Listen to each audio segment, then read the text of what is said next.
বুকের পাটা থাকলে কলকাতায় থাকুন, অমিত শাহকে সরাসরি চ্যালেঞ্জ ছুড়ে দিলেন অভিষেক। বিগত কয়েক বছরে তৃণমূলের স্লোগান ছিল উন্নয়ন এবং সৌজন্য, কিন্তু অভিষেকের গলায় এদিন শোনা গেল সম্পূর্ণ ভিন্ন সুর। আধিকারিক বদল হোক বা রাজনৈতিক তরজা, রাজ্যের শাসক বিরোধীর লড়াই এবার চরমে। শুভেন্দু মুখ্যমন্ত্রীর যুদ্ধ তো ছিলই, এবার সরাসরি কেন্দ্র স্বরাষ্ট্রমন্ত্রী অমিত শাহকে খোলা চ্যালেঞ্জ ছুড়ে দিলেন তৃণমূলের সর্বভারতীয় সাধারণ সম্পাদক অভিষেক বন্দ্যোপাধ্যায়। কেবল চ্যালেঞ্জ নয়, রীতিমতো সুদে আসলে বুঝে নেওয়ার হুঁশিয়ারি দিলেন তিনি। জনসভা থেকে অভিষেক বলেন, অমিত শাহকে বলছি, আপনার যদি বুকের পাটা থাকে তাহলে 4 তারিখ দুপুরে কলকাতায় থাকবেন, 12টার পরে আপনার সঙ্গে দেখা হবে। তার আরও দাবি, শুধু রবীন্দ্রসঙ্গীত নয়, এবার ডিজে বাজবে, যে ভাষায় বুঝবেন সেই ভাষাতেই জবাব। বিগত কয়েক বছরে তৃণমূলের স্লোগান ছিল উন্নয়ন এবং সৌজন্য, কিন্তু অভিষেকের গলায় এদিন শোনা গেল সম্পূর্ণ ভিন্ন সুর। তিনি স্পষ্ট করে দেন, মমতা বন্দ্যোপাধ্যায় উদার হতে পারেন, কিন্তু তিনি নন। অভিষেকের কথায় সৌজন্যকে দুর্বলতা ভাববেন না। তার দাবি, তৃণমূল কংগ্রেসের সৌজন্য মানে দুর্বলতা নয়, যারা আমাদের বাংলাদেশি বা রোহিঙ্গা বলে গালি দিয়েছে তারা ভুল করছে।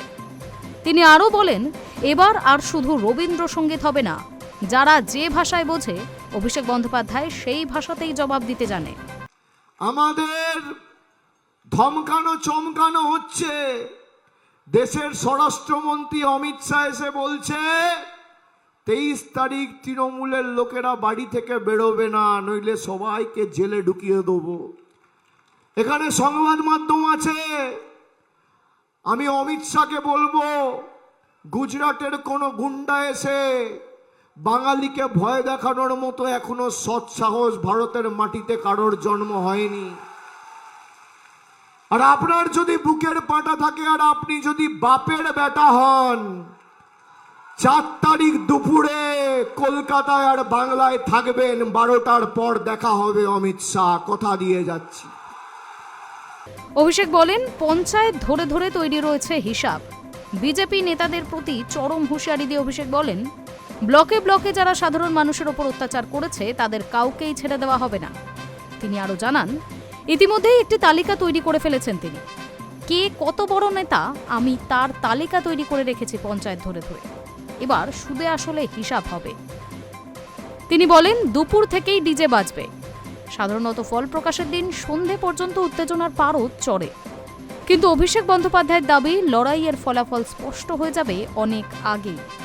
তিনি আত্মবিশ্বাসের সুরে বলেন, 4 তারিখ সন্ধ্যা পর্যন্ত অপেক্ষা করতে হবে না, দুপুর 1টা বাজার পর থেকেই ডিজে বাজবে। রাজনৈতিক মহলের মতে অভিষেকের এই আগ্রাসী মেজাজ আসলে নিচু তলার কর্মীদের চাঙ্গা করার কৌশল। তবে কেন্দ্রীয় স্বরাষ্ট্রমন্ত্রীকে এভাবে সরাসরি সংঘাতের আহ্বান জানানোয় বঙ্গ রাজনীতিতে পারদ যে আরও চলল তা বলাই বাহুল্য। এখন দেখার, 4 মে দুপুরে কলকাতার রাজপথ কোন ঘটনার সাক্ষী থাকে। Hi News network.